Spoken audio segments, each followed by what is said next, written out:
Can I just say one thing firstly? I love the name Eat, Sleep, Boxing, Repeat. Welcome back to ESBR Boxing's YouTube channel in partnership with sharpbetting.co.uk, the home of betting tips and analysis. Please click the link in the description to find out more. Check them out. They've got all sorts of betting tips, not just for boxing, football, horse racing, and other sports as well. Paul, good to be joined by you. This is a final prediction video for the fight taking place this Friday at the Royal Albert Hall in London between Natasha Jonas and Lauren Price at welterweight. Paul, good to be joined by you as always.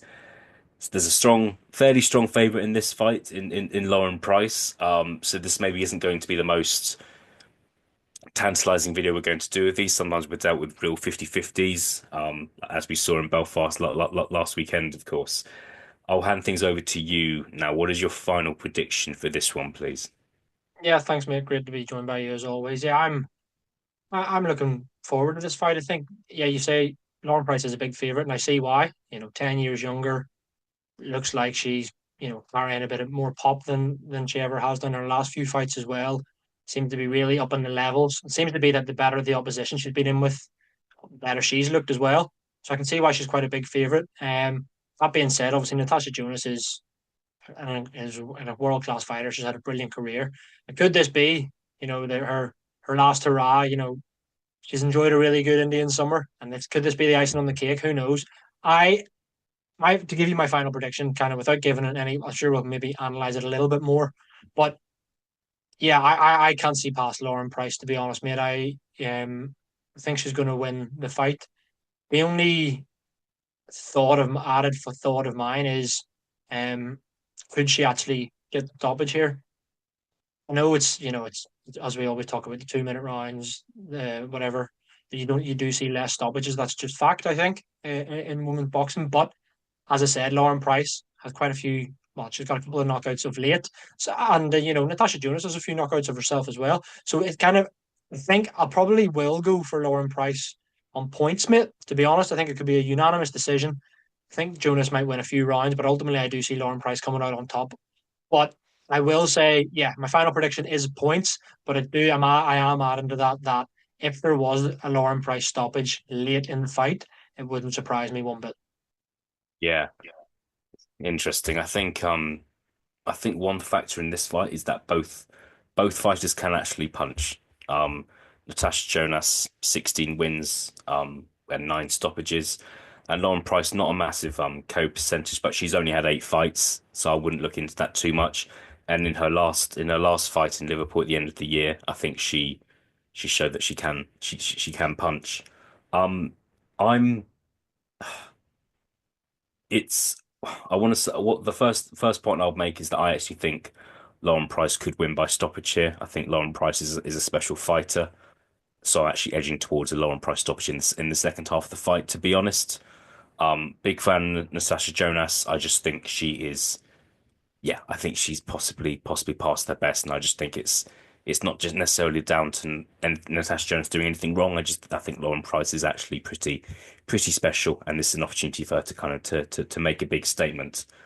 However, I wanted to get your opinion on something our partners Sharp Betting have done.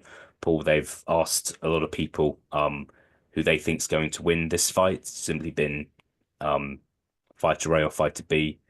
Only 20% have gone for Jonas. Not for your particular method, but just 20% of those people think that Natasha Jonas is going to win. Is that where your head's at? Do you give Jonas more of a chance, less of a chance? Is 20%, is that what you would expect to be anyway? Where's your head at when it comes to that? I would give her more of a chance than 20. If we're doing percentage wise, I would probably give her more than 20. Personally, I'd maybe give her a 35% chance, in my opinion. I mean, I can see why, because if you do look at Lauren Price, like, has she lost a round in her professional career? No, I don't think she has. It would be interesting, if Natasha Jonas, being 10 years older than Lauren Price, you'd say that she might have to have a fast start if she's to have a chance here. Um, so that would be an interesting thing for me if Natasha Jonas was to have a quick start and maybe bank 2 or 3 of the early rounds. That would then really get interesting, and I can see a world where that would happen because, as Natasha Jonas will know that this could well be her last fight.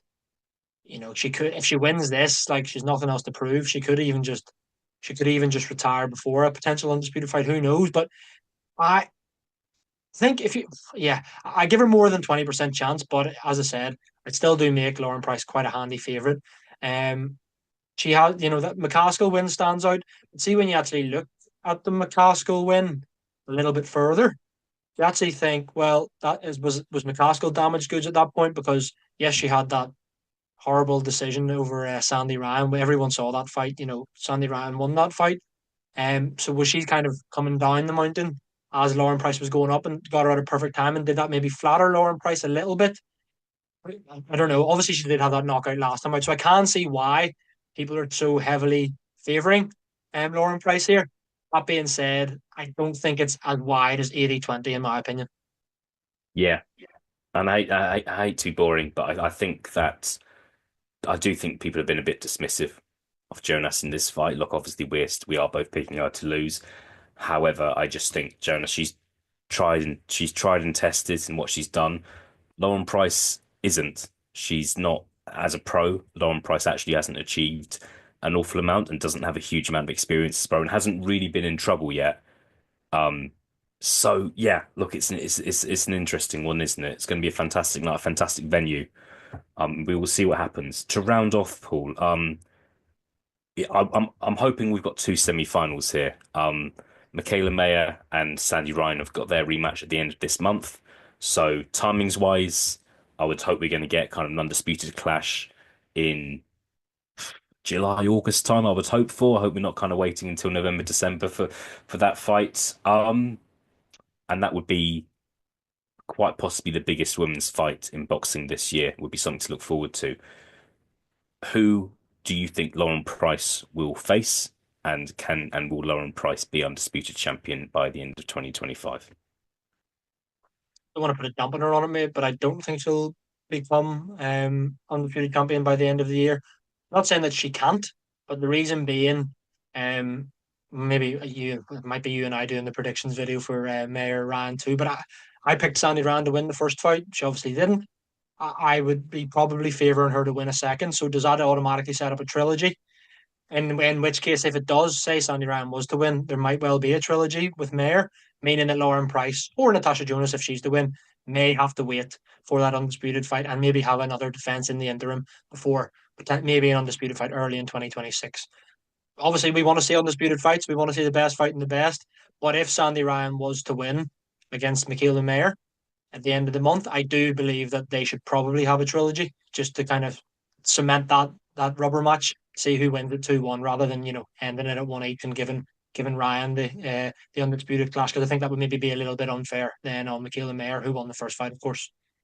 Yeah, no, I think that's fair, and I think Lauren Price as well. I don't think she would be completely against having a fight in the interim. She would possibly even fight on the undercard of that trilogy fight if that was to happen. But yeah, let's not look too far forward in the future. It's great to have kind of three Brits involved in the mix as well. So we'll see what happens. Paul, good to be joined by you as always, and I'll speak to you again very, very soon. Thanks, Elliot. All the best, mate.